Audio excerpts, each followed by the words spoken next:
बंधु माने आजिर एही कार्यक्रम को आपण मानकु स्वागत। आजिर एही कार्यक्रमटी वृष राशि व्यक्ति विशेष मानक पई बहुत गुरुत्वपूर्ण अटे, बहुत ही खास अटे। कारण आजिर एही कार्यक्रम रे आमे माने जानिबा जे वृष राशि व्यक्ति विशेष मानक पई मार्च 2026 किपरि रहिबो। एही मार्च मासरे आपणकर स्वास्थ्य, शिक्षा, प्रेम जीवन, वैवाहिक जीवन, भाग्य, क्यारियर एवं व्यापार वाणिज्यर स्थिति किभଳି रहिबो। नवग्रहंकर स्थिति आपणक कुंडली रे किभଳି रहिबो। नवग्रह आपणकु केउ फल प्रदान करिबारे सक्षम हेबे। एहा सहित अशुभत्व प्रदान करुथिबा ग्रह मानक पई किछि विशेष प्रतिकार मध्य जानिबा। सेथि पई आपणकर जदि वृष राशि होइथाय तो भिडियोटी को स्किप न करी शेष पर्यंत निश्चय देखंतु एवं भिडियोटी को लाइक करी चैनलटी को सब्सक्राइब करि दियंतु। कमेंट बॉक्स रे भक्ति एवं श्रद्धार सहित जय श्री जगन्नाथ, जय माँ लक्ष्मी निश्चय लिखंतु। तो बंधु माने आसंतु आरंभ करिबा आजिर एही कार्यक्रम को, जहाँ आपणकर जन्म राशि तथा चंद्र राशि उपरे आधारित अटे। तेबे बंधु माने राशि चक्रर द्वितीय राशि हेउची वृष राशि एवं आपणकर राष्ट्राधिपति हेउचंती शुक्र। शुक्र आपणकर एकादश भावरे शनिक सहित गोचर करुछंती। गुरु आपणकर द्वितीय भावरे गोचर करुछंती एवं मार्च 11 तारिख को गुरु बक्रीरो मार्गी होई जिबे। तेबे केतु आपणकर चतुर्थ भावरे गोचर करुछंती। बुध, सूर्य, राहु एवं मंगल दशम भावरे गोचर करुछंती। प्रथमे आसंतु जानिबा आपणकर स्वास्थ्य किभଳି रहिबो एही मार्च 2026 रे। तो बंधु माने कुंडलीर प्रथम भावटी होइथाय आपणकर स्वास्थ्यर भाव। आपणकर आचरण, मस्तिष्क एवं आपणकर निजर भाव। तो बंधु माने एकादश भावरे थिबा शुक्र आपणकर प्रथम भावर अधिपति। शुक्र एठारे उच्चस्थ अछंती, बहुत भल स्थिति रे अछंती। बुध मध्य केंद्र रे अछंती। शनि मध्य लाभ स्थान रे अछंती। तो एठारे आपणकर कोनोसी भी स्वास्थ्य जनित समस्या नहीं, कारण शुक्र आपणकर लाभ स्थान रे अछंती। बुध केंद्र रे अछंती। शनि मध्य लाभ स्थान रे अछंती। बृहस्पति धन भाव रे अछंती। तेणु स्वास्थ्य आपणकर केउठारे भी खराब देखा जाउ नाही। केवल आपणकर कुंडली जदि निजस्व जन्म कुंडली खराब थाए ताहा अलगा कथा, किंतु ग्रह मानकर गोचर रे कोनोसी भी स्वास्थ्य जनित समस्या देखा जाउ नाही। मु देखुची जे एही मासरे आपणकर इच्छा, आपणकर स्वप्न, आपणकर चिंताधारा, आपणकर धारणा उत्कृष्ट हेबो। आसंतो आगो को बढ़िबा एवं जानिबा जे आपणक पाठ पढ़ार स्थिति एही मार्च मासरे किभଳି रहिबो। तो बंधु माने कुंडलीर पंचम भावटी हेउची आपणकर शिक्षार भाव। आपणक पंचम भावर अधिपति हेउछंती बुध। बुध आपणकर दशम भावरे गोचर करुछंती। सूर्य एवं राहु मंगलंक सहित बुध आपणकर दशम भावरे गोचर करुछंती। तो बंधु माने जेहेतु राहु एठारे अछंती, तो राहुंक सहित बुध जड़ बुद्धि दोषर निर्माण करुछंती। आपणक मध्यरे आत्मविश्वास अछि, आपण प्रतिभाशाली अटंती।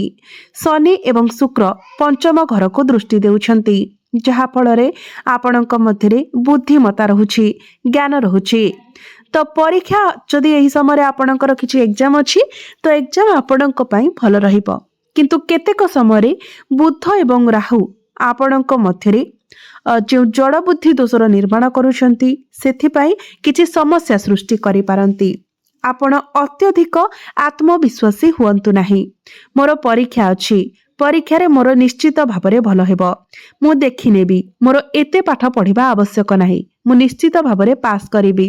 एभली अत्यधिक आत्मविश्वास निज भितरे रखंतु नाही, कारण एहा आपणको तळको टाणी पारे।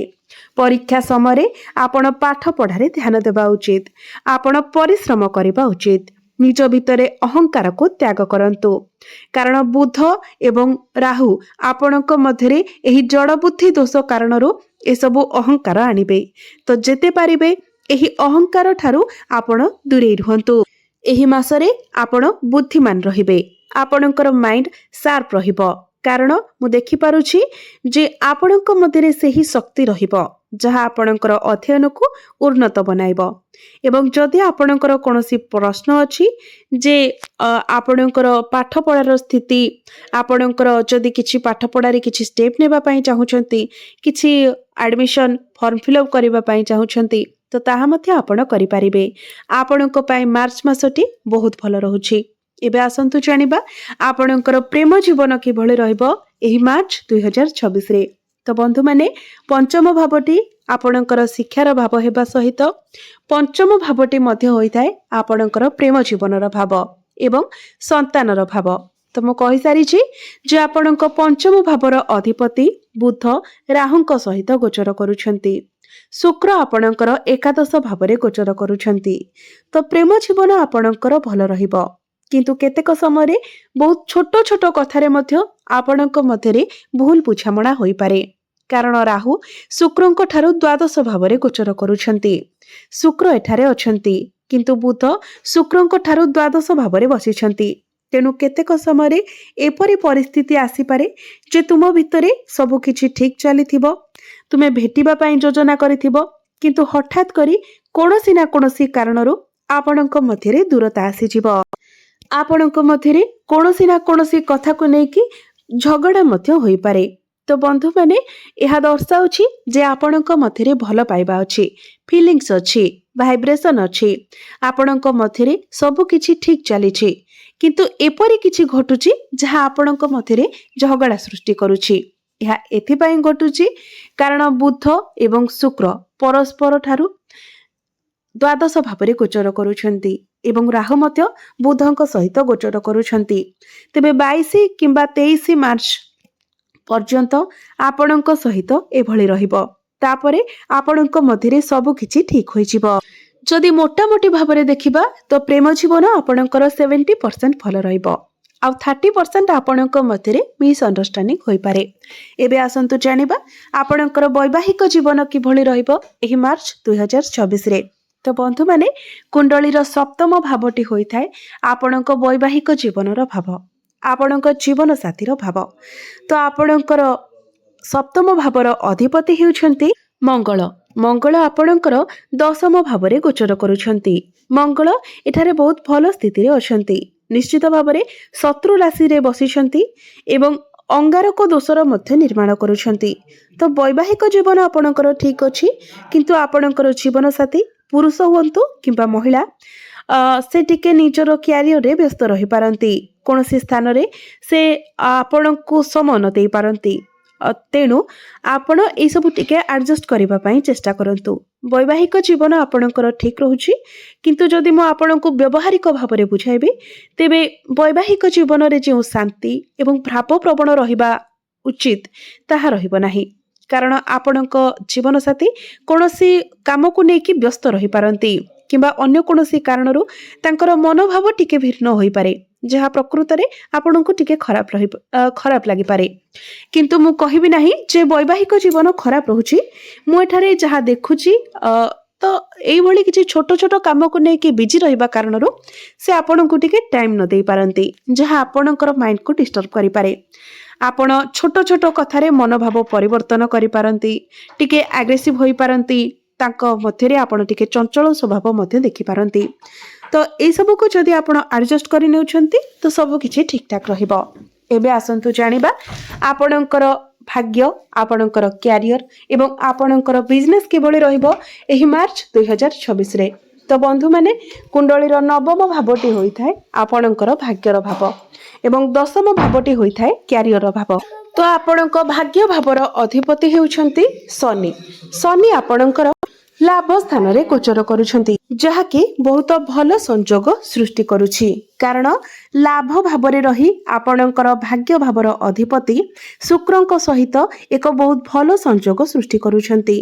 तेणु आपण भाबुथिबे जे प्रथम भावर कर्ता एवं नवम भावर कर्ता लाभ भावरे अछंती कारण केवल भाग्य सह जड़ित लाभ दृश्यमान हुए एठारे आपणको भाग्य रे लाभ प्राप्ति हेबो। तो भाग्य संबंधित आपण जहाँ भी निर्णय नेबे सेथिरे आपणको सफलता मिलिबो आपणकर अटकी रहितिबा कार्य आगको बढ़िबो आपण किछि बड़ डिसिजन नै पारंती किछि बड़ इन्वेस्ट करि पारंती किछि बड़ जिनिस आपण सेल परचेस करि पारंती ଆପଣଙ୍କ ଗୃହରେ କୌଣସି ଶୁଭ ମାଙ୍ଗଳିକ କାର୍ଯ୍ୟର ମଧ୍ୟ ଆୟୋଜନ କରିପାରନ୍ତି। ପ୍ରତ୍ୟେକ କ୍ଷେତ୍ରରୁ ଏଠାରେ ଆପଣଙ୍କୁ ଆପଣଙ୍କର ଭାଗ୍ୟର ସାଥ ମିଳିବ। ଅଳ୍ପ ପରିଶ୍ରମରେ ଆପଣଙ୍କୁ ଅଧିକ ସଫଳତା ପ୍ରାପ୍ତି ହେବ। କ୍ୟାରିୟର କଥା ଯଦି କହିବା ତ ଆପଣଙ୍କ କ୍ୟାରିୟର ଭାବର ଅଧିପତି ମଧ୍ୟ ଶନି ଅଟନ୍ତି ଏବଂ ଆପଣଙ୍କର ଦଶମ ଭାବରେ ସୂର୍ଯ୍ୟ, ରାହୁ, ମଙ୍ଗଳ ଏବଂ ବୁଧ ଗୋଚର କରୁଛନ୍ତି, ଯାହାକି ଆପଣଙ୍କର କ୍ୟାରିୟରକୁ ବହୁତ ଭଲ ବନାଉଛି। କ୍ୟାରିୟରରେ ଆପଣଙ୍କୁ ଖୁସି ମିଳିବ କାରଣ ଆପଣଙ୍କର ଦଶମ ଭାବଟିରେ ଶୁଭ ଗ୍ରହ ମଧ୍ୟ ଗୋଚର କରୁଛନ୍ତି। ଦଶମ କର୍ତ୍ତାଙ୍କ ସଂଯୋଗ ଲାଭ ସ୍ଥାନରେ ଅଛି। ଶନି ଆପଣଙ୍କର ଲାଭ ସ୍ଥାନରେ ଗୋଚର କରୁଛନ୍ତି, ଯାହାର ଅର୍ଥ ଆପଣଙ୍କର ଚାକିରି କ୍ଷେତ୍ରରେ ପ୍ରମୋଶନ ହୋଇପାରେ। ଯଦି ଆପଣଙ୍କ ପାଖରେ ଚାକିରି ନାହିଁ ତ ଆପଣଙ୍କୁ ଚାକିରି ମିଳିବାର ବହୁତ ଅଧିକ ସମ୍ଭାବନା ରହୁଛି। ତେଣୁ ଆପଣ ନିଜ ତରଫରୁ ଚେଷ୍ଟା ଜାରି ରଖିବା ଉଚିତ। ସୂର୍ଯ୍ୟ ଏବଂ ମଙ୍ଗଳ ଦଶମ ଭାବରେ ଅଛନ୍ତି। ବୁଧ ମଧ୍ୟ ଦଶମ ଭାବରେ ଅଛନ୍ତି, ଯାହା ଆପଣଙ୍କର କ୍ୟାରିୟର ପାଇଁ ଅତ୍ୟନ୍ତ ଅନୁକୂଳ। ଏହି ସମୟରେ ଯଦି ଆପଣ ଟିକେ ପ୍ରୟାସ କରନ୍ତି ତେବେ ପଦୋନ୍ନତିର ସମ୍ଭାବନା ବହୁତ ଭଲ ରହୁଛି। କିନ୍ତୁ ହଁ, କିଛି ଜିନିଷ ଅଛି ଯାହା ନକାରାତ୍ମକ ମଧ୍ୟ ରହୁଛି। ସେଗୁଡ଼ିକ ହେଉଛି ସୂର୍ଯ୍ୟ, ରାହୁ, ମଙ୍ଗଳ। ସୂର୍ଯ୍ୟ ଏବଂ ରାହୁ ଗ୍ରହଣ ଦୋଷର ନିର୍ମାଣ କରୁଛନ୍ତି। ମଙ୍ଗଳ ଏବଂ ରାହୁ ଅଙ୍ଗାରକ ଦୋଷର ନିର୍ମାଣ କରୁଛନ୍ତି। ବୁଧ ଏବଂ ରାହୁ ଜଡ଼ବୁଦ୍ଧି ଦୋଷର ନିର୍ମାଣ କରୁଛନ୍ତି। ତ ଆପଣ ହଠାତ୍ ଆପଣଙ୍କର କ୍ୟାରିୟରରେ କିଛି ବଡ଼ ଡିସିସନ୍ ନିଅନ୍ତୁ ନାହିଁ। ଭାବି ଚିନ୍ତି ଡିସିସନ୍ ନିଅନ୍ତୁ। କାହା ସହିତ ଯୁକ୍ତି ତର୍କ କରନ୍ତୁ ନାହିଁ। କୌଣସି ପଲିଟିକ୍ସରେ ଆପଣ ପଡ଼ନ୍ତୁ ନାହିଁ। ଏସବୁଠାରୁ ଯେତେ ପାରିବେ ଆପଣ ନିଜକୁ ଦୂରେଇ ରଖନ୍ତୁ। ନିଜକୁ ଅତ୍ୟଧିକ ଚତୁର କିମ୍ବା ଅତ୍ୟଧିକ ସାର୍ପ ବୋଲି ଭାବନ୍ତୁ ନାହିଁ। ଆପଣଙ୍କୁ ଅଳ୍ପ ମାତ୍ରାରେ ଏହା ତଳକୁ ଟାଣିପାରେ। ଯଦି ଆପଣ ଏହା କରନ୍ତି ଏବଂ ନିଜକୁ ଶୃଙ୍ଖଳିତ ନ ରଖନ୍ତି, ଆପଣଙ୍କର କ୍ରୋଧକୁ ନିୟନ୍ତ୍ରଣ ନ ରଖନ୍ତି ତ ଆପଣଙ୍କ ପାଇଁ ସମସ୍ୟା ଉପୁଜିପାରେ। କୌଣସି କଥାରେ ତରବରିଆ ହୁଅନ୍ତୁ ନାହିଁ। ସୂର୍ଯ୍ୟ, ମଙ୍ଗଳ ହେଉଛନ୍ତି ଅଗ୍ନିଗ୍ରହ, ତ ଆପଣ କାମରେ ତରବରିଆ ଭାବରେ କିଛି କରନ୍ତୁ ନାହିଁ। ବ୍ୟବସାୟ କଥା ଯଦି କହିବା ତ ବ୍ୟବସାୟ ପାଇଁ ଏହି ମାସଟି ବହୁତ ଭଲ ରହୁଛି, କାରଣ ମଙ୍ଗଳ କେନ୍ଦ୍ରରେ ଗୋଚର କରୁଛନ୍ତି। ପ୍ରଥମ ଭାବକୁ ଦେଖିବା କାରଣରୁ ଆପଣଙ୍କ ମଧ୍ୟରେ ଆଗ୍ରେସନ ରହିବ। ଶନି ମଧ୍ୟ ପ୍ରଥମ ଭାବକୁ ଦେଖୁଛନ୍ତି, ତ ବ୍ୟବସାୟ ଆପଣଙ୍କର ଭଲ ରହିବ। ବୃହସ୍ପତି ଧନ ସ୍ଥାନରେ ଗୋଚର କରୁଛନ୍ତି। ଧନ ଭାବର ଅଧିପତି ଦଶମ ଭାବରେ ଗୋଚର କରୁଛନ୍ତି, ତ ଇନକମ୍ ଆପଣଙ୍କର ଭଲ ରହିବ। ଆପଣଙ୍କର ଫାଇନାନ୍ସିଆଲ ଗ୍ରୋଥ ହେବ। ଆପଣଙ୍କର ଇନକମ୍ ବଢ଼ିବ। ଯଦି ଅନଲାଇନ୍ କାମ କରୁଛନ୍ତି ତ ସେଥିରେ ଆପଣ ଲାଭବାନ ହେବେ। ଇମ୍ପୋର୍ଟ ଏକ୍ସପୋର୍ଟର ଯଦି କାମ କରୁଛନ୍ତି, ଲୁହା ବ୍ୟବସାୟ କରୁଛନ୍ତି, ଯଦି କୌଣସି ପ୍ରପର୍ଟି ଆପଣ ବିଜନେସ୍ କରୁଛନ୍ତି ତ ଏଠାରେ ଆପଣଙ୍କ ପାଇଁ ବହୁତ ଭଲ ରହିବ। ଏବେ ଆସନ୍ତୁ ଜାଣିବା କିଛି ପ୍ରତିକାର ବିଷୟରେ, ଯେଉଁ ପ୍ରତିକାର ଗୁଡ଼ିକ କରିବା ଦ୍ୱାରା ଆପଣଙ୍କୁ ଅଧିକ ମାତ୍ରାରେ ଶୁଭ ଫଳ ପ୍ରାପ୍ତି ହେବ। ତ ସେଥିପାଇଁ ଆପଣ ପ୍ରତ୍ୟେକ ଦିନ ବୁଧଙ୍କର ବୀଜ ମନ୍ତ୍ର 108 ଥର ଜପ କରନ୍ତୁ। ପ୍ରତ୍ୟେକ ଦିନ ଆଦିତ୍ୟ ହୃଦୟ ସ୍ତୋତ୍ରର ପାଠ କରନ୍ତୁ। ଏହା ଆପଣଙ୍କ ପାଇଁ ବହୁତ ଭଲ ରହିବ। ପ୍ରତ୍ୟେକ ଦିନ ଆପଣ ଉଦିତ ସୂର୍ଯ୍ୟଙ୍କୁ ତମ୍ବା ପାତ୍ରରେ ଜଳାର୍ଘ୍ୟ ଅର୍ପଣ କରନ୍ତୁ। ପ୍ରତ୍ୟେକ ଦିନ ହନୁମାନ ଚାଳିସାର ପାଠ କରନ୍ତୁ। ଏବଂ ଶନି ଆପଣଙ୍କର ଭାଗ୍ୟ ଏବଂ କ୍ୟାରିୟର କର୍ତ୍ତା ହୋଇଥିବା ହେତୁ ଏଥିରେ ଅଧିକ ଶୁଭ ଫଳ ପାଇବା ପାଇଁ ଆପଣ ପ୍ରତ୍ୟେକ ଦିନ ଶନିଙ୍କର ବୀଜ ମନ୍ତ୍ର 108 ଥର ଜପ କରନ୍ତୁ। ନିଶ୍ଚିତ ଭାବରେ ଆପଣଙ୍କୁ ଅଧିକ ମାତ୍ରାରେ ଶୁଭ ଫଳ ପ୍ରାପ୍ତି ହେବ। ତ ବନ୍ଧୁମାନେ, ଆପଣଙ୍କର ଜୀବନ ମଙ୍ଗଳମୟ ହେଉ, ଏହା ହିଁ ଈଶ୍ୱରଙ୍କ ନିକଟରେ ମୋର ପ୍ରାର୍ଥନା। ଧନ୍ୟବାଦ।